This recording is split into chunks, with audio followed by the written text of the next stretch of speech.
In the summer of 1844, over 200 armed men faced each other across a clearing in the piney woods of East Texas. By the time it ended, at least 30 men lay dead. Some hanged from longleaf pines until the ropes stretched and their necks broke. Some ambushed on red clay roads, their bodies left to bloat in August heat until the smell drew neighbors. Some shot in their own homes while their families hid in back rooms, listening to boots on wooden floors and the metallic click of rifles being cocked. The weapons that killed them were not exotic. Kentucky long rifles that settlers brought from Tennessee. Single-shot pistols loaded with black powder and lead balls. Shotguns meant for deer but aimed at neighbors. Every shot required the same ritual: pour powder down the barrel, ram the ball home, prime the pan, or add the percussion cap. 1 to 2 minutes between shots if your hands were steady. In an ambush, you got one chance. Miss, and you died while fumbling with your ramrod. But here is what makes this story haunting. What transforms it from historical footnote into something that should trouble your sleep. The men pulling those triggers were not outlaws. They were farmers, merchants, fathers who had come to Texas for a fresh start. They organized into two groups with noble names: the regulators, who claimed they were regulating crime; the moderators, who said they were moderating the regulators. Both sides believed they were upholding the law. Both sides thought they were protecting their families. Both sides were convinced that violence was not only justified, but righteous, necessary, unavoidable. And by the time President Sam Houston personally rode into East Texas to stop the bloodshed, nobody could remember who had been right and who had been wrong. Only that 30 families would never be whole again. Only that the first major feud in Texas history had proven one terrible truth: when the law is 100 miles away, when the courts are corrupt or powerless, when survival depends on taking justice into your own hands, honor becomes more dangerous than any weapon. If you have the courage to hear this story, understand what you are about to witness. This is not entertainment. This is not a simple tale of good versus evil, where heroes triumph and villains get what they deserve. This is an examination of how ordinary people become killers when systems fail them. How righteousness curdles into massacre. How men who read the Bible every morning can hang their neighbors by afternoon and sleep soundly that night, convinced they have done God's work. Shelby County, Texas, 1839. The piney woods stretched for hundreds of square miles, longleaf pines rising 80 feet overhead, their needles carpeting the ground in rust-colored layers. Red clay soil that stained everything it touched: boots, clothes, skin. A permanent reminder that this land claimed you. In summer, temperatures climbed past 95 degrees. Humidity so thick you could taste it. Cicadas screamed from the trees. Sweat soaked through homespun shirts and never dried. In winter, fog rolled through the hollows so dense a man could disappear 20 feet from his door. The pines became grey ghosts. Temperatures dropped to the 30s at night, climbed to the 50s by afternoon. Population maybe 2,000 souls scattered across terrain so rough that neighbors 5 miles apart might not see each other for months. No roads, just trails that turned to mud when it rained. The nearest courthouse was in Harrison County, a full day's ride if the creeks were not flooded. The Republic of Texas in 1839 was barely 3 years old, still fighting Mexico, still dealing with Comanche on the western frontier. The government was hemorrhaging money, printing currency nobody trusted. East Texas was on its own. This was the legacy of the neutral ground. For 15 years, from 1806 to 1821, neither Spain nor the United States controlled the strip of land between Spanish Texas and Louisiana Territory. They called it the Sabine Free State, no man's land. Into that vacuum flooded everyone with reason to avoid official authority. Fugitives from American justice, debtors fleeing creditors, land speculators with fraudulent certificates. The neutral ground became a place where the only law was what you could enforce with a rifle, where disputes were settled by whoever survived. The Adams-Onis Treaty of 1819 finally drew the border. The neutral ground officially ceased to exist. But 15 years of lawlessness had created a culture that did not disappear with a treaty signature. The people who had come for the freedom stayed for the opportunity. By 1839, Shelby County had inherited all of this. Land titles were chaos. Fraudulent certificates and overlapping claims proliferated. The Republic's land office was overwhelmed, understaffed, often corrupt. District courts were located far from the backcountry. Justice delayed became justice denied. When courts could not or would not help, people took matters into their own hands. Local sheriffs often prioritized personal or factional interests over impartial enforcement. The badge meant authority, but authority without accountability became tyranny or impotence. This was the soil where vigilantism took root, where men began to believe that if official law could not protect you, unofficial law must. Into this world came Charles W. Jackson, sometime in the late 1830s, former Mississippi riverboat captain, the kind of work that taught you to read people fast and trust them slow. Riverboat captains navigated vessels through currents that could crush hulls against snags, through waters where pirates waited. They managed rough crews. They handled cargo worth fortunes. It was work that made you accustomed to giving orders and having them followed immediately, because hesitation on the river could kill everyone aboard. Jackson brought those skills to Texas, the ability to organize, to command, to make quick decisions under pressure. But he also brought something else, a past he was running from. Fugitive from Louisiana justice, the sources say, the crime unspecified, could have been anything. In the neutral ground legacy of East Texas, nobody asked too many questions about what you had left behind. This was part of the frontier bargain. Anonymity in exchange for labor. A fresh start in exchange for not prying into your neighbor's history. Everyone had secrets. Everyone was running from something. We do not know Jackson's age. No physical description survives. Was he tall, short, scarred? Did he have a wife? Children? History is silent. He appears in the record only when he kills Joseph Goodbread, and then he becomes important enough to name, but not enough to describe. What we know, Jackson settled near Shelbyville, became known in the community, made friends and enemies. And in 1840, those friendships and enmities would collide in violence that would consume East Texas for 5 years. Shelbyville, 1840. The exact date lost to history. Charles W. Jackson encountered Joseph Goodbread, a man whose only appearance in the historical record is his death. We do not know what Goodbread looked like, do not know his age, occupation, family status. He exists only as a name attached to a corpse. What happened between them? We have two versions, both from people with reasons to lie, both told decades after the fact.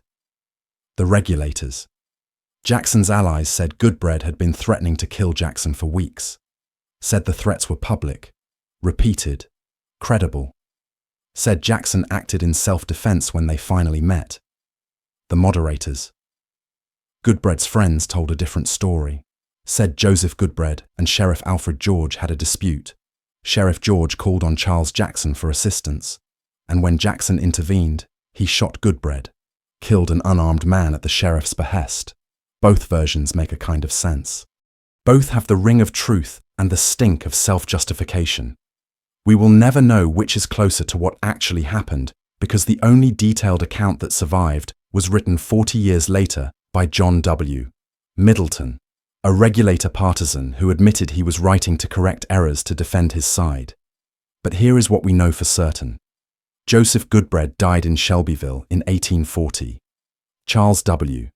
Jackson shot him. Jackson was arrested. A trial was scheduled, and that trial would expose just how broken the legal system in East Texas really was. July 12, 1841, Harrison County Courthouse, Marshall, Texas. 1 year after Goodbread's death, 1 year of tensions building, 1 year of sides being chosen. The courthouse was typical Republic of Texas construction, wood frame, poor ventilation. In July in East Texas, that meant the courtroom was a steam bath by mid-morning. Temperature already in the 80s outside, climbing toward 95. Inside, with bodies packed together, it felt over 100. Men's shirts soaked with sweat, the smell of unwashed bodies and tobacco, flies buzzing. Judge John M. Hansford was to preside, former Texas congressman, friend of Joseph Goodbread. Everyone knew Hansford was a moderator sympathizer. Everyone knew that in his court, Jackson would not get a fair trial. The jury would be stacked. Jackson would hang not because he was guilty, but because the wrong people wanted him dead. Jackson's friends knew this too, the men who would become the regulators. They had watched Jackson wait a year for trial, had watched the case moved from Shelby County to Harrison County, had watched a biased judge selected, and they decided there would not be a trial at all.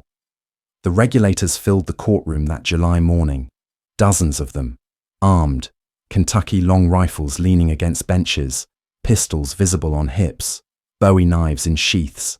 They sat in the spectator section, stood along the walls, did not threaten, did not shout, did not need to.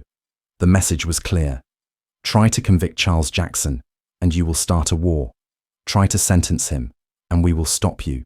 Try to hang him, and we will burn this courthouse down. Judge Hansford looked at the armed men, looked at Jackson standing before the bench, looked at the future of law enforcement in East Texas, and saw it crumbling. Hansford had learned of a plot to break Jackson out by force if necessary. Whether this was true or rumor, we do not know. What we know is that Hansford declared the trial could not proceed. The court could not function under intimidation. Justice could not be administered under threat of violence. Jackson was released, or escaped, or freed by his supporters, depending on which version you believe. But the outcome was the same. A man accused of murder walked free because armed vigilantes made sure the legal system could not touch him. The trial had not just failed, it had been powerless. When dozens of armed men decide the law does not apply, what can one judge do? Call for help from authorities a day's ride away. Try to proceed and hope nobody follows through on their threats. Hansford chose the only option that kept him alive. He let Jackson go. And in doing so, he proved what many in Shelby County already believed. The law was a fiction. Justice was whatever you could enforce with rifles. If you wanted protection, you did not rely on judges or sheriffs. You relied on yourself and men like you, armed and organized. The regulators had won, but their victory came at a cost nobody yet understood. Because when you prove the legal system can be intimidated, you invite others to intimidate it too. When you show that armed groups can overrule courts, you ensure that other armed groups will form to oppose you. When you replace law with force, you guarantee that force will be met with force until someone is dead or everyone is exhausted. The regulator-moderator war had just begun. Neither side knew it yet. But in that stifling courtroom in Marshall, Texas, on July 12, 1841, the first shot had been fired, not with gunpowder, with silence, with armed men staring at a judge until he blinked. In the months after the failed trial, Charles Jackson did something that would define Texas for the next century. He organized a vigilante group, called themselves the Regulators. Their stated purpose: regulate crime, stop horse thieves, protect honest settlers from outlaws the law couldn't or wouldn't touch. They held meetings in Shelbyville, informal at first, conversations at the general store, after church, in fields where men gathered to help neighbors with harvest. Then more formal, assemblies where men took oaths, pledged mutual defense, created lists of suspected criminals' names whispered, accusations made, judgments rendered without trial or evidence beyond rumor and suspicion. The logic made sense on its face. Horse theft was rampant in East Texas. A man's horse was his livelihood, his transportation, sometimes the difference between survival and starvation. Lose your horse and you couldn't plough fields, couldn't get to town, couldn't flee danger. Horse thieves were hanged in civilized places. Why not here? Cattle rustling was equally common. Herds grazed unfenced ranges. Ownership was established by brands, but brands could be altered with a hot iron and some skill. By the time you discovered your cattle missing, they might be 3 counties away, sold to someone who didn't ask questions. The law was too slow, too distant, too overwhelmed to help. Land fraud was epidemic. Men showed up with certificates claiming they owned plots that 3 other men also claimed. Forged documents, bribed officials, intimidated legitimate owners. The Republic's land office couldn't untangle the mess. Lawsuits dragged on for years. Meanwhile, who farmed the disputed land? Who paid taxes? Who defended it from the next claimant? So the regulators positioned themselves as the solution. We will find the criminals. We will recover stolen property. We will protect honest settlers from predators. We will do what the government cannot or will not do. And many honest men joined them. Farmers who'd lost horses, merchants who'd been robbed, settlers who'd watched criminals operate openly because there was no one to stop them.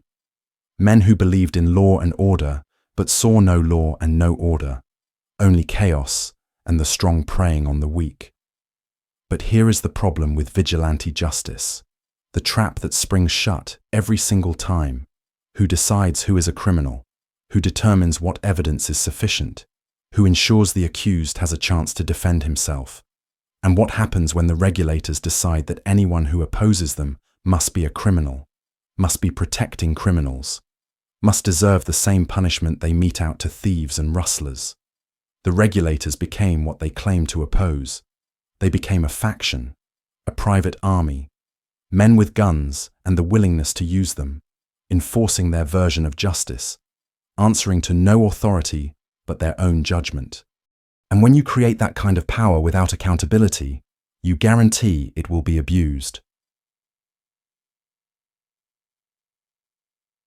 When vigilantes intimidate a court, what do? If you are Edward Merchant, John M. Bradley, or James J. Cravens, you form your own vigilante group to moderate the regulators. The moderators organized in 1840 or early 1841. Not as criminals defending criminals, though, that is how the regulators portrayed them. As settlers who believed in structured legal processes, who thought courts should try accused criminals, not armed mobs, who saw the regulators becoming exactly what they claimed to oppose lawless men using violence to get their way. Edward Merchant was the initial organizer. We know almost nothing about him beyond his name and role. No physical description survives, no account of his occupation or how he came to Shelby County. He appears in history only as a leader of the moderators, then disappears from the record after the war ends. John M. Bradley took over leadership as tensions escalated. He had personal grievances with Charles Watt Morman, the man who would lead the regulators after Jackson's death. Whether those grievances preceded the feud or grew from it, sources don't say. But Bradley became Morman's enemy, and that enmity would drive much of the violence to come. James J. Cravens was a deputy sheriff. His involvement is telling. A law enforcement officer sided with the moderators, suggesting they weren't simply criminals protecting their own. They were men who believed in official authority, even when that authority was weak, even when it failed as often as it succeeded. The moderators positioned themselves as defenders of legitimate judicial process. They said, yes, the courts are slow. Yes, judges are sometimes biased.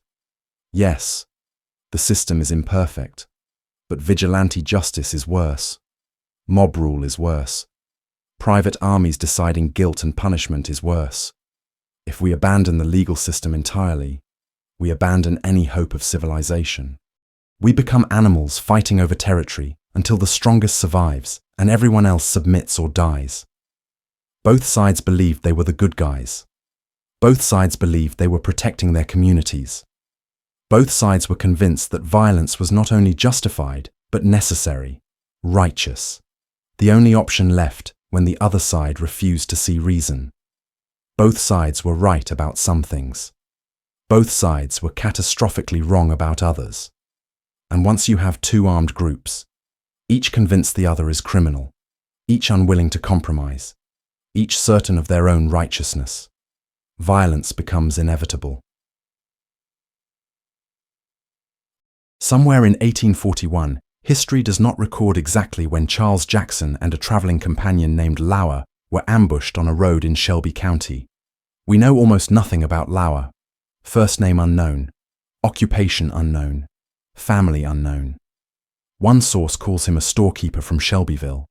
Another suggests he was simply Jackson's friend. Maybe he was both. Maybe he was neither.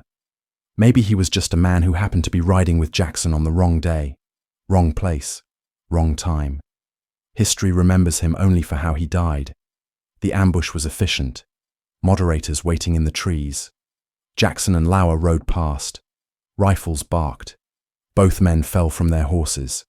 Whether they died instantly or lay in the road bleeding out, whether they had time to understand what was happening or who had shot them, the sources do not say. In the piney woods in summer, and most sources suggest this happened in warm weather. Though none give a specific date, a corpse bloats within hours. The heat accelerates decomposition. Insects come immediately. Flies lay eggs in wounds, in eyes, in mouth. Maggots emerge and feast. The smell begins subtle, then becomes overpowering, sweet and rotten and wrong. The kind of smell that makes you gag, that clings to your clothes and won't wash out. Larger animals come next. Coyotes, feral dogs, wild hogs. They scatter the remains. By the second day, a body left in the open becomes unrecognizable. Whether Jackson's family was able to recover and bury him properly, history doesn't record. Whether there was a funeral, a service, a grave with a marker, we don't know. Charles W. Jackson, the man who triggered a 5-year war, who organized the regulators, who killed Joseph Goodbread and set everything in motion, vanishes from the historical record the same way he entered it, a name attached to violence, a catalyst without a biography. But his death created a vacuum, and into that vacuum stepped someone even more dangerous. Charles Watt Moorman, possibly wanted for forgery in Mississippi, though sources are uncertain and no documentation survives. Age unknown, physical appearance unknown, family status unknown. Everything about Moorman before he arrived in Texas is speculation and rumor. What we know with certainty, he was ruthless. He was organized. He was absolutely convinced of his own righteousness. And he believed that the moderators who had killed Jackson deserved not justice, but annihilation. Moorman took command of the regulators after Jackson's assassination, and under his leadership, the group transformed from vigilantes pretending to uphold law into something darker, an army with a mission of revenge, a faction that would spread terror across 3 counties and make men like Sam Houston wonder if the Republic of Texas could survive its own citizens. Sources describe Moorman's campaign as a reign of terror. The phrase appears repeatedly, independently, suggesting it captured something real about what happened next. The regulators, under Moorman's command, burned homes of known or suspected moderators. The McFadden family's cabin, gone. Tiger Jim Strickland's place, torched. Families fled with whatever they could carry on their backs or pile into a wagon. Everything else, furniture, tools, food stores, the accumulated work of years consumed by flames. The regulators hanged suspected moderator sympathizers, sometimes after a semblance of trial, sometimes not. Men pulled from their homes in the night. Men ambushed on roads. Men who'd spoken against the regulators at church or in town or to their neighbors, and for that crime of speech, died choking at the end of a rope. The regulators drove families from East Texas entirely, made it clear that anyone who sided with the moderators, anyone who opposed Moorman's authority, anyone who suggested maybe this had gone too far, would be next.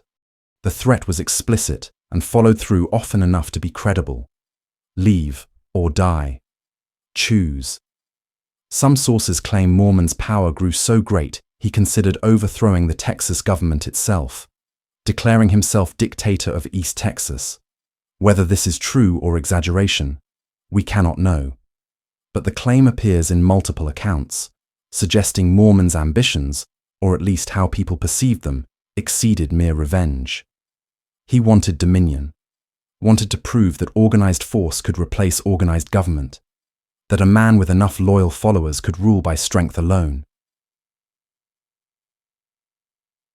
October 1841, Shelbyville, Shelby County. Temperatures dropping into the 50s at night. The brutal summer heat finally broken. Pine trees beginning to shed. Leaves turning in the hardwood bottoms. Sweet gums and oaks showing red and yellow.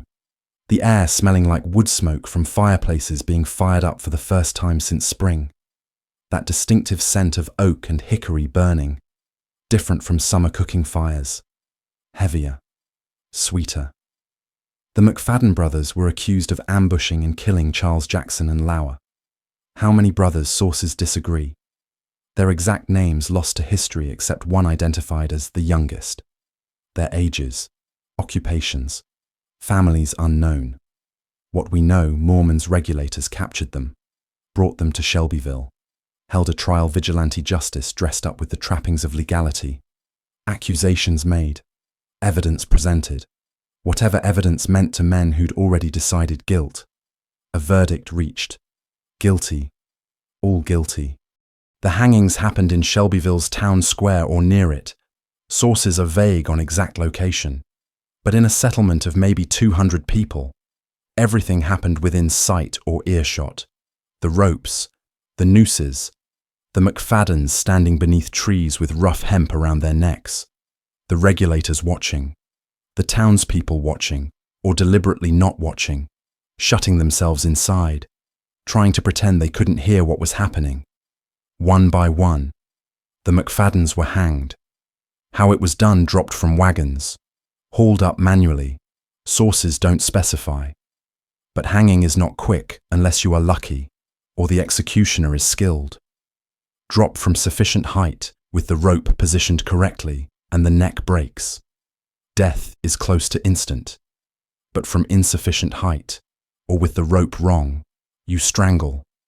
Minutes of kicking and thrashing and slow suffocation, while your brain screams for air and your body fights uselessly against the inevitable. All the McFaddens died except the youngest brother. Why spare him too young to have participated in Jackson's murder? Recanted and blamed the others.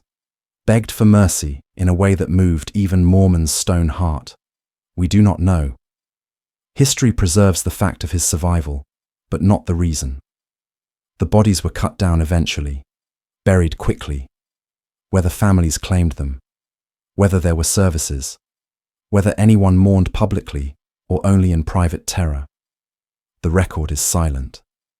But everyone in Shelbyville knew what had happened. Everyone knew the regulators had hanged men without legal authority, had held a trial that was theatre, not justice, had executed neighbours for a crime that might or might not have been committed, based on evidence that might or might not have existed. Children were kept inside afterward. Men went armed everywhere, even to church. Women whispered. The town held its breath, waiting to see what would happen next. This was what Texas had become, a place where neighbours hanged neighbours, where law meant whatever the strongest faction said it meant, where survival required choosing sides, and choosing meant making yourself a target for whichever side you didn't choose. Here is the second uncomfortable truth, the moral complexity that makes this story more than a simple tale of good versus evil. Once the McFaddens were hanged, what were the moderators supposed to do? Accept it. That would signal that regulators could kill with impunity. That vigilante execution was now the standard. That if you had enough guns and enough men willing to use them, you were above any law, any accountability, any consequences. Report it to authorities.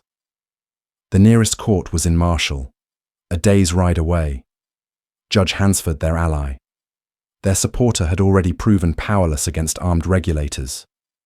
What would reporting accomplish except putting your name on a list of people who complained, people who opposed Mormon, people who would be next, retaliate?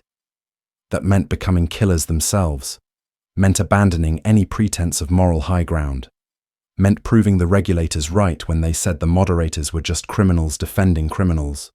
The moderators chose retaliation, not because they were evil, not because they wanted violence, because in that time, in that place, with that broken legal system and those impossible choices, it seemed like the only option left. And so the killing would continue. Ambush and counter-ambush, burning and counter-burning, murder and counter-murder, until 30 or 40 or 50 men the sources disagree on exact numbers lay dead, until families were destroyed, until communities fractured, until the President of the Republic of Texas had to ride into East Texas personally to stop settlers from annihilating each other. The regulator-moderator war had begun in earnest, and nobody yet understood how much blood it would cost before it ended. For 3 years, Shelby County burned, literally. The regulators burned moderator homes. Tiger Jim Strickland's cabin gone, flames consuming walls and roof, smoke visible for miles. The surviving McFadden family's place torched in retaliation or warning or both. Log structures that men had built with their own hands, hewn from trees they'd felled, chinked with mud and moss they'd gathered. Furniture they'd made or hauled from Louisiana or Texas settlements. Food stores for winter, tools for farming. Everything that represented years of labor, reduced to ash and charred timbers in hours. Families fled with whatever they could carry. A woman might grab children with one arm, quilts with the other. A man might save his rifle and a bag of seed corn and nothing else. Livestock left behind to burn or scatter. The accumulated work of a lifetime abandoned because staying meant dying. The moderators retaliated with raids and ambushes and theft. Cattle disappeared in the night. Herds driven off, sold in Louisiana or Arkansas, where no one asked questions about brands. Horses vanished from corrals. Men woke to find stock gone, tracks leading into forests that could hide 1,000 thieves. And men died, shot from cover while riding alone, ambushed at creek crossings where trails narrowed and escape was impossible, found days later when someone noticed the buzzards circling, followed the smell, discovered what remained after heat and insects and animals had done their work. Sometimes you could identify the body by clothing or location, sometimes not.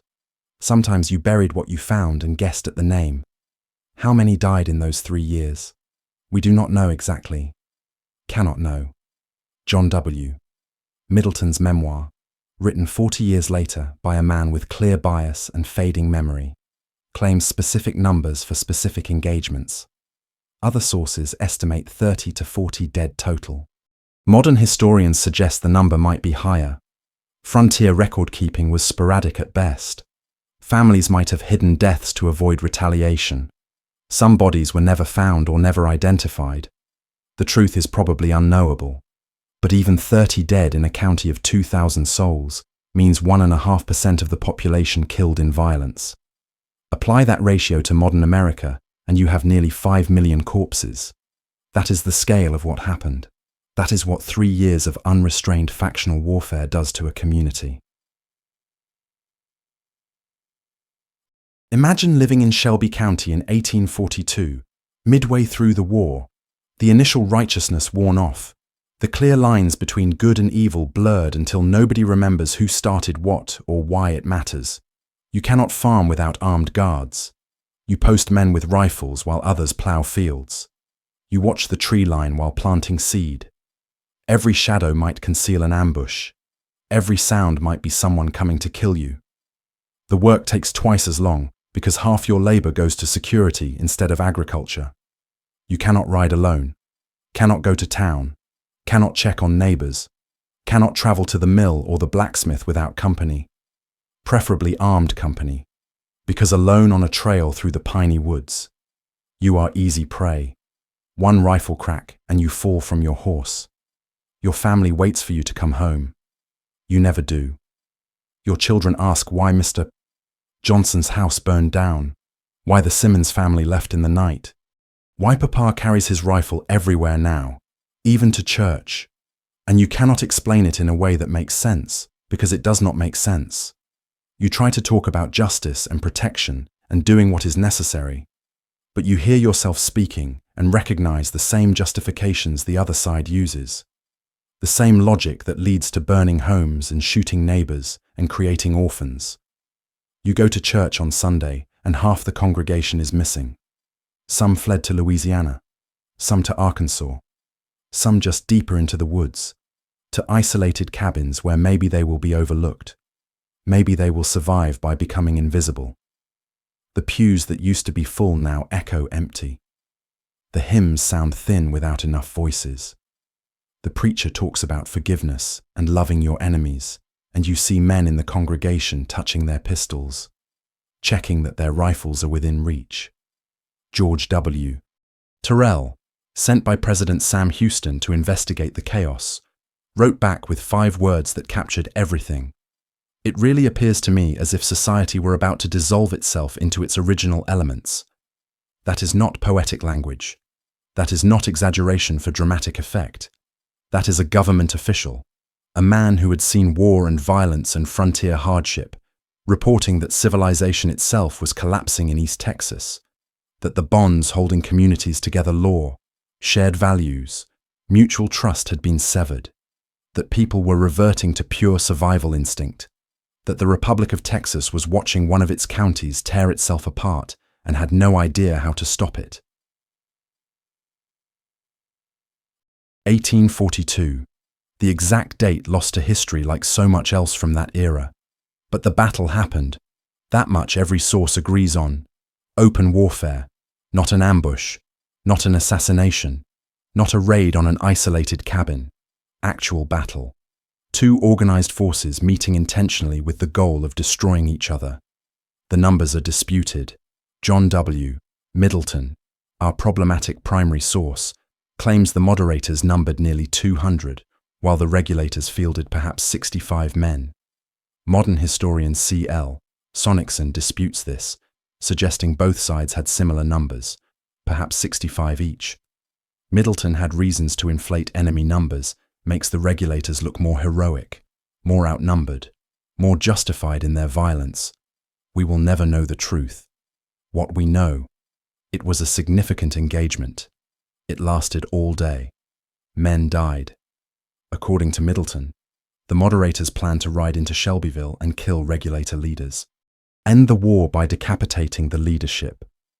The regulators learned of the plan, decided to attack first, met the moderators in the forest near Shelbyville. Fighting raged through trees and clearings. Men fired Kentucky long rifles from behind pines. The loading process still took 1 to 2 minutes. Pour powder, ram ball, prime pan.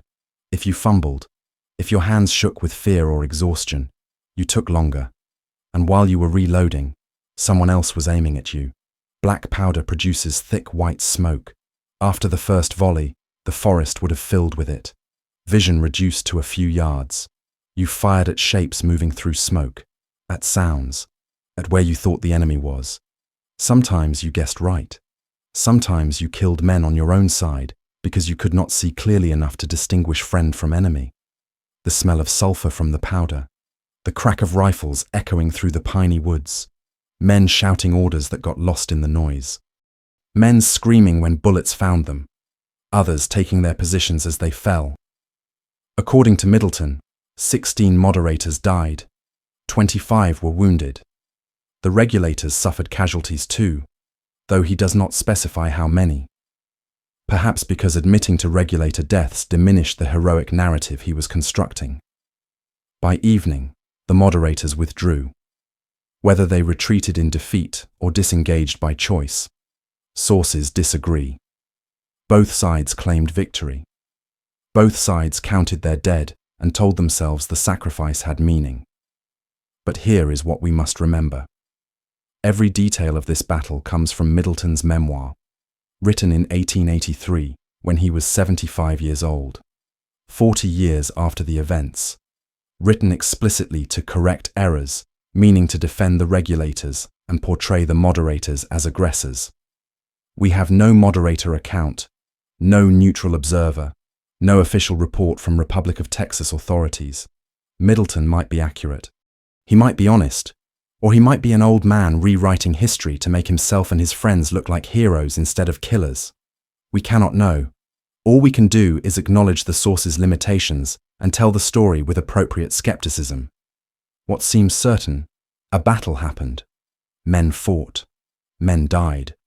Families buried sons and husbands and fathers who fell fighting neighbors over disputes that made less sense with each passing day. August 1844. Nearly 5 years since Joseph Goodbread died. Nearly 5 years of escalating violence. And the killing showed no signs of stopping. If anything, it was accelerating. The moderators assembled their largest force yet. Over 200 men. Sources are consistent on this number. This was not a raiding party. This was an army. They planned to march on Shelbyville, end the war decisively, wipe out the regulators once and for all. The regulators numbered perhaps 60, outnumbered more than 3 to 1. But they had defensive positions, knew the terrain, had time to prepare. August in East Texas is brutal. Temperatures hit 100 degrees by midday. Humidity so thick that breathing feels like drowning. Men fighting in wool shirts and heavy boots, carrying 10-pound rifles, would have been soaked with sweat within minutes. Dehydration would have been as dangerous as bullets. The battle started early, dawn or just after, before the worst heat. Tactical necessity better to fight in relative cool than wait until afternoon when men would collapse from heat exhaustion. Morning fog still hung in the low places. Smoke from black powder mixed with it. The smell of sulfur, men shouting, the crack of rifles. But something was different this time. Maybe both sides were exhausted. Maybe they recognized the futility. Maybe they saw that 5 years of killing had solved nothing, protected no one, just created more widows and orphans and grieving parents. The battle produced few casualties. Sources agree on this. An engagement between 260 men should have left dozens dead. But it did not. The fighting was fierce but somehow restrained. Or perhaps inaccurate black powder weapons fired through smoke at moving targets miss more often than they hit. By afternoon, it was over. Indecisive. No clear victor. Both sides withdrew to lick wounds and count costs, and realized that nothing had changed except more ammunition expended and more proof that violence could not resolve this. But this indecisive skirmish accomplished something the previous 5 years of bloodshed had not. It proved that the peace treaty signed 3 weeks earlier meant nothing without enforcement. That paper agreements could not stop men who had been killing each other for 5 years. That President Sam Houston would have to come personally to make both sides submit.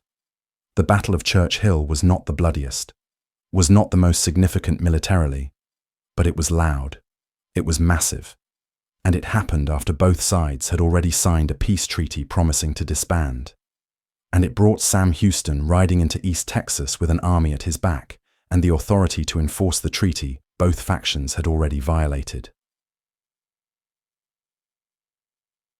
Sam Houston in 1844 was 51 years old, over 6 feet tall, imposing presence even in a territory full of large men, veteran of the War of 1812, where he had taken an arrow through the shoulder at the Battle of Horseshoe Bend and survived. Former governor of Tennessee, though he had resigned that position under scandal and fled west to live among the Cherokee.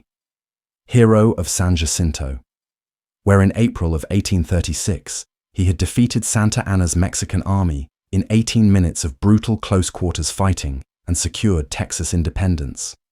But in 1844, Houston was also something else, the leader of a failing nation.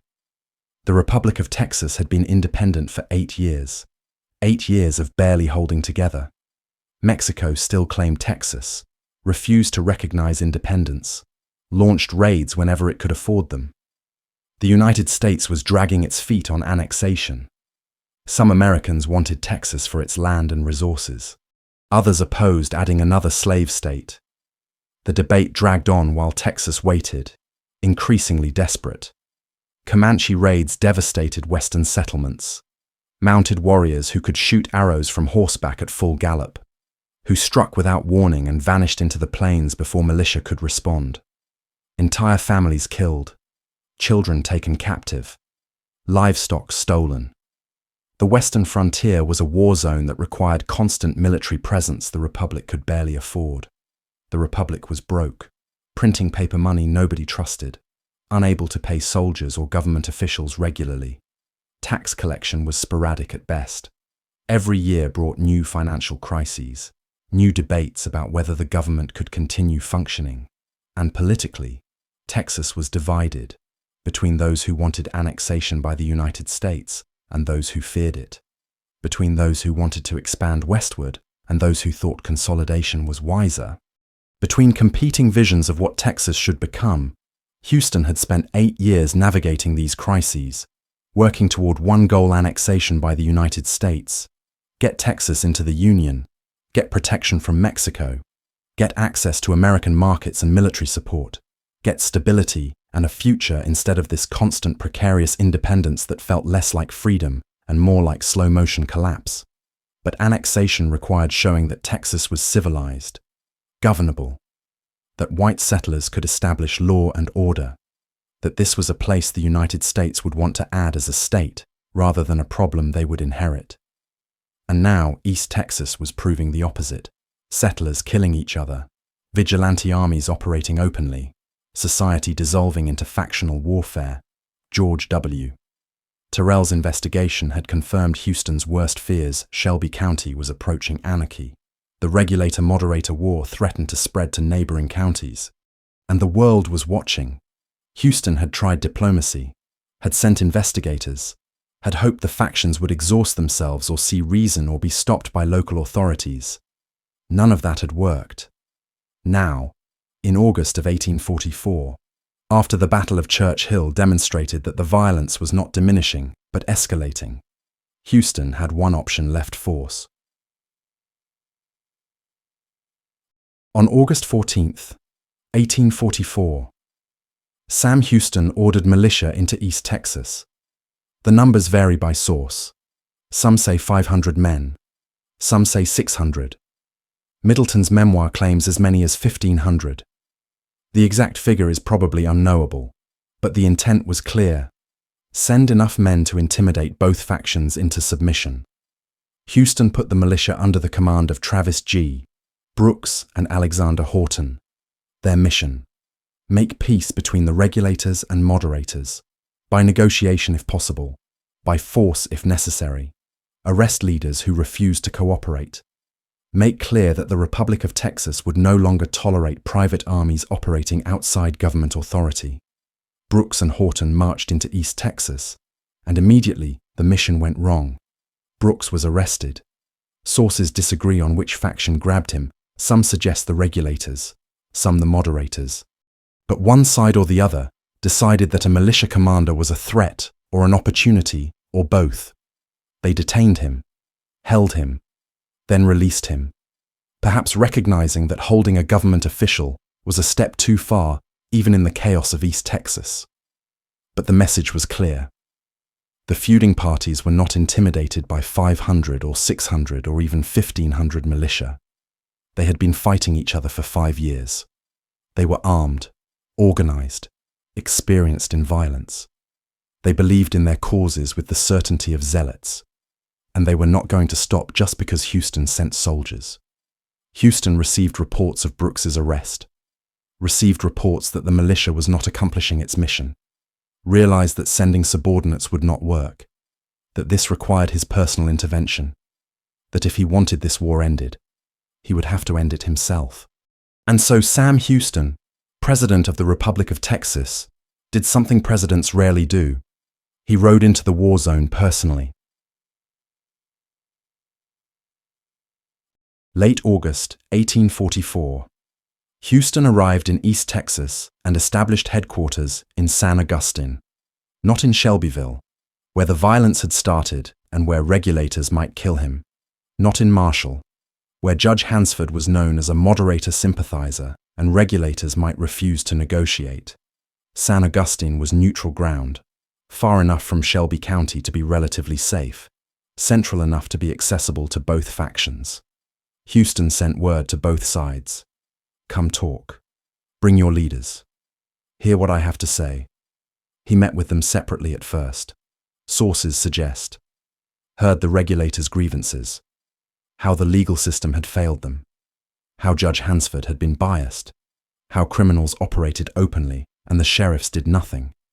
How they had organized only to protect themselves, to do what the government would not or could not do. He heard the moderators' grievances. How the regulators had intimidated courts. How they had hanged the McFaddens without trial. How they burned homes and killed suspected enemies. How they had become lawless criminals pretending to be lawmen. How someone had to stop them before they destroyed the entire county. Both sides demanded justice. Both sides wanted the other punished. Both sides were absolutely certain of their own righteousness and the other's guilt. And Houston, veteran of enough wars and political battles to recognize intractable positions when he heard them, told both sides the uncomfortable truth. The Republic of Texas cannot survive if settlers are killing each other. Annexation by the United States, your best hope for stability, prosperity, protection from Mexico and Comanche requires showing that Texans can govern themselves, that we have law and order, that we are civilized people capable of resolving disputes without slaughter. This war makes us look like savages, makes us look ungovernable, makes the United States question whether they want to add Texas as a state or whether we are too much trouble to be worth the land. What Houston offered was simple amnesty, peace treaty. Both sides disband immediately, return to normal life.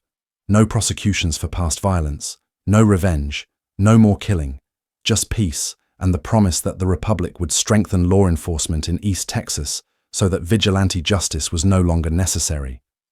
What he threatened was equally simple refuse, and federal troops will crush both factions. Leaders from both sides will be arrested and hanged for treason, for making war against the Republic. Houston had 1,500 militia nearby. He could bring more if needed. He could declare martial law. He could occupy Shelby County and execute anyone who resisted. It was compromise through threat, democracy through coercion, peace imposed by superior force, not justice, not resolution of the underlying disputes. Just an ultimatum: stop fighting or we will make you stop. And it worked. July 24th, 1844, 3 weeks before the Battle of Church Hill, before Houston's personal arrival, but negotiated by his representatives under threat of military action. Both factions signed a peace treaty. The treaty should have ended everything. Both sides agreed to disband, to return to normal life, to leave law enforcement to official authorities. 10 leaders from each side were arrested to ensure compliance. But within 3 weeks, over 200 moderators assembled at Church Hill and attacked regulators. The treaty had failed, and that failure is what finally brought Houston himself to East Texas in late August. The content was brief, vague, promised protection of good and unoffending citizens, though nobody could agree anymore who those citizens were. Promised that both sides would disband, that the regulators and moderators would cease to exist as organized groups, that members would return to private life and leave law enforcement to official authorities. 10 leaders from each side were arrested, including Charles Watt Morman, the regulator commander who had led raids across 3 counties and reportedly dreamed of overthrowing the government, including moderator leaders whose names history has mostly forgotten. They were forced to sign the treaty, forced to put their names on paper saying they would end the violence. After Church Hill proved the treaty was meaningless, Houston arrived personally in late August with General James Smith's militia. The disbandment order was reissued, and this time enforced at gunpoint. August 15th, 1844 became the new absolute deadline. This time, both sides complied, and so the regulator-moderator war officially ended. Not with a climactic battle, not with justice served, not with trials and punishment and restitution, but with a piece of paper signed under duress and enforced by soldiers who would leave once the factions disbanded. Here is the third uncomfortable truth: the moral complexity that transforms this from a simple story into something that should trouble us. The peace treaty did not resolve anything. It did not determine who was right, did not establish whether the regulators had legitimate grievances or were criminal vigilantes, did not judge whether the moderators were defenders of law or protectors of criminals. The question of justice was left unanswered because answering it was impossible. The treaty did not punish the guilty. Men who had hanged neighbors, burned homes, committed murder, none faced trial, none went to prison. The leaders arrested were held briefly, forced to sign papers, then released. No consequences beyond temporary detention and the humiliation of signing away their cause. The treaty did not compensate victims' families. Widows received no restitution. Children made fatherless received no support. Families whose homes had burned received no help rebuilding. The costs of 5 years of violence were absorbed by those who had suffered, with no accountability for those who had inflicted the suffering. The treaty did not restore burned homes or return stolen cattle or bring back dead husbands and fathers. The physical and human destruction remained. Shelby County bore scars that would last generations. The treaty just stopped the killing, through superior force, through the threat that if settlers did not police themselves, the Republic would do it for them with gallows and firing squads. Was that justice, or just exhaustion dressed up in official language? And what does it say about law and civilization that peace only came when a bigger power threatened violence against both sides? That the regulators and moderators, who had fought for 5 years over their competing visions of justice, submitted not to reason or morality, but to superior force? The uncomfortable answer: sometimes peace is not about justice. Sometimes it is just about making the killing stop. And sometimes that requires not wisdom or fairness, but simply enough power to make both sides afraid of continuing. Sam Houston had that power. He used it. And the regulator-moderator war ended not because anyone learned anything or saw the error of their ways, but because the alternative was annihilation. August 15th, 1844. Peace declared. Both sides disbanded. The regulators and moderators ceased to exist as organized groups. The killing was over, except it was not. 3 years passed. 1845, 1846, 1847. The Republic of Texas became a state in the United States in December of 1845. The government structure changed. Law enforcement theoretically improved. But in Shelby County, the hatred simmered. The grievances festered. Men remembered who had killed their brothers, their fathers, their sons. Women remembered who had burned their homes. Children grew up hearing stories of wrongs that could never be made right. 1847. A settlement called East Hamilton in Shelby County. A man named Wilkinson, first name lost to history, though sources call him Old Man Wilkinson, held a wedding for his daughter. He was a moderator sympathizer, described in the surviving records as a man of bad character, a notorious hog thief, the kind of person the regulators would have claimed justified their existence. Wilkinson invited guests to the wedding, including regulator men, former enemies. 3 years after the official peace, this seemed like a gesture of reconciliation. Time to put old hatreds aside, time to heal, food, drink, celebration. A daughter's wedding should transcend faction. The refreshments were poisoned. We do not know what poison Wilkinson used. Arsenic was readily available, sold as rat poison in general stores. Strychnine was another possibility. Both would produce the symptoms described in sources: violent illness, convulsions, death. Over 60 people became ill that night. Vomiting, cramping, the kind of pain that makes you wish for death. Some recovered. 10 did not. 10 men died because they accepted hospitality from someone who remembered which side they had fought on 5 years earlier and decided that peace did not mean forgiveness. Wilkinson was arrested. by actual law enforcement this time, not vigilantes, taken to jail to await trial. But he escaped custody. Whether he had help, whether guards were complicit, whether the jail was simply inadequate, sources do not say. He fled into the piney woods. The regulators, former regulators, technically disbanded but still connected by shared history and shared rage, hunted him. Through the same forests where they had hunted moderators during the war. Through terrain they knew intimately. And they found him. No trial, no judge, no legal process whatsoever. Just a rope and a tree, and men who remembered their friends dying at a wedding.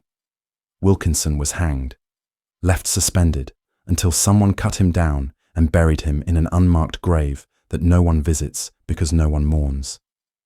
The official war was over. The killing was not, and it would continue, sporadically, for years.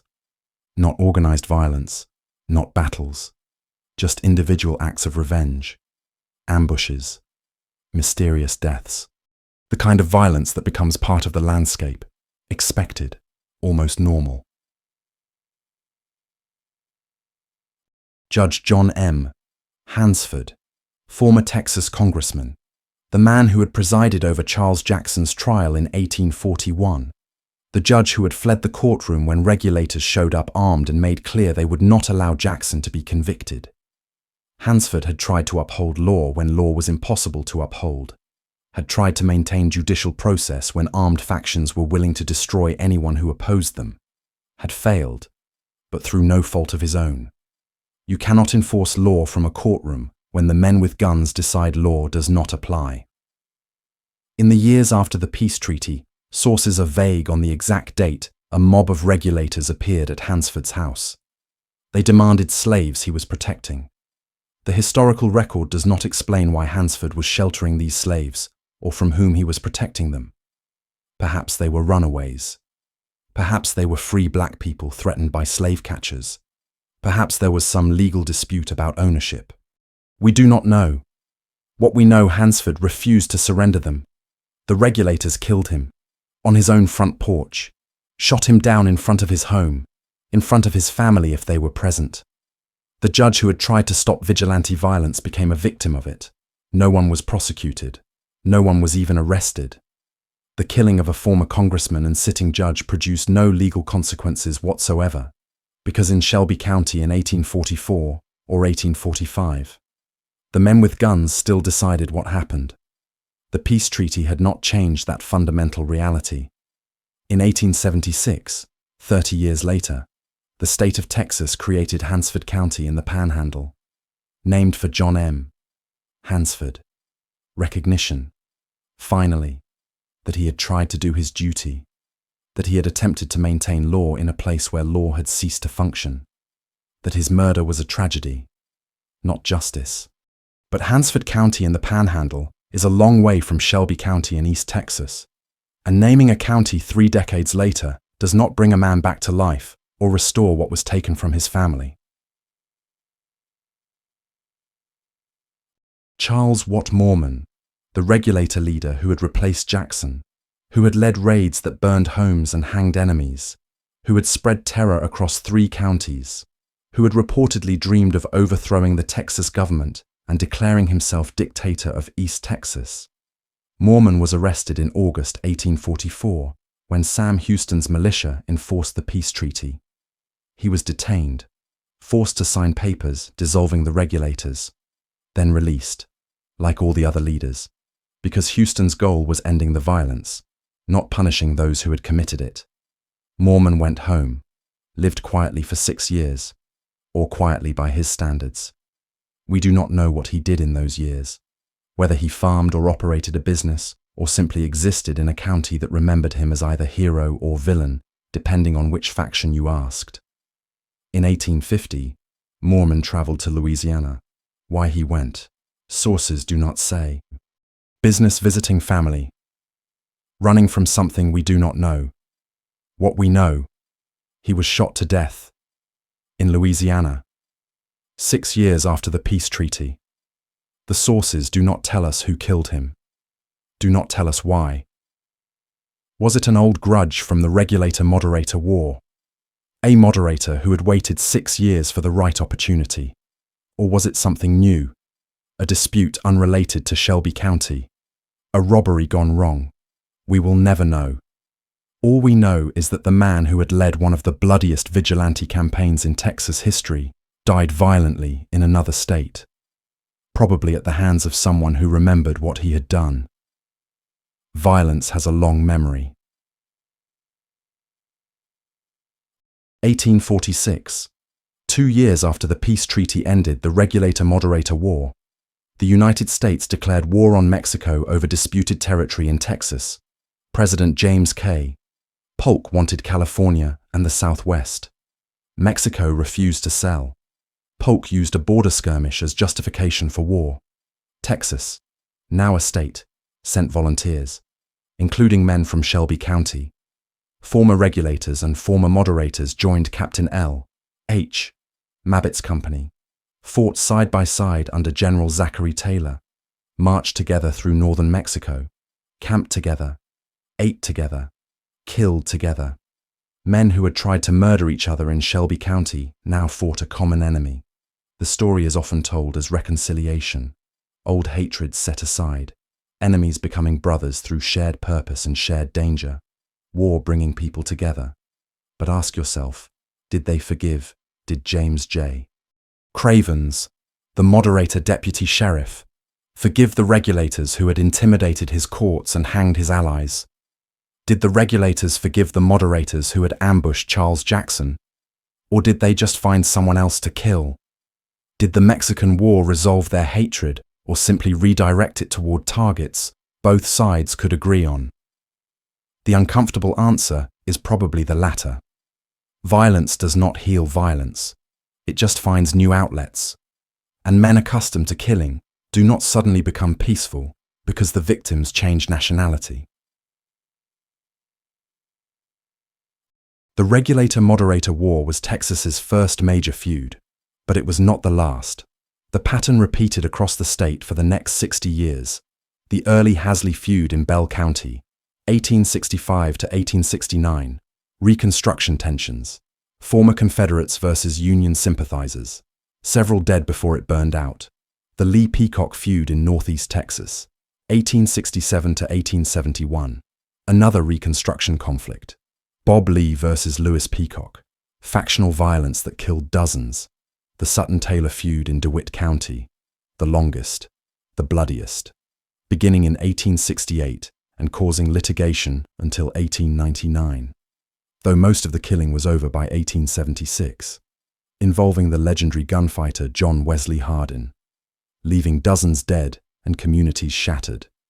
The Mason County War, 1874 to 1876, German immigrants versus native Texans, cattle theft accusations spiraling into murder, and dozens more, small feuds, family conflicts, disputes over land or water or livestock that escalated into killing. In virtually every county in Texas, the same pattern every time: weak law enforcement, economic desperation, honor culture, revenge cycles.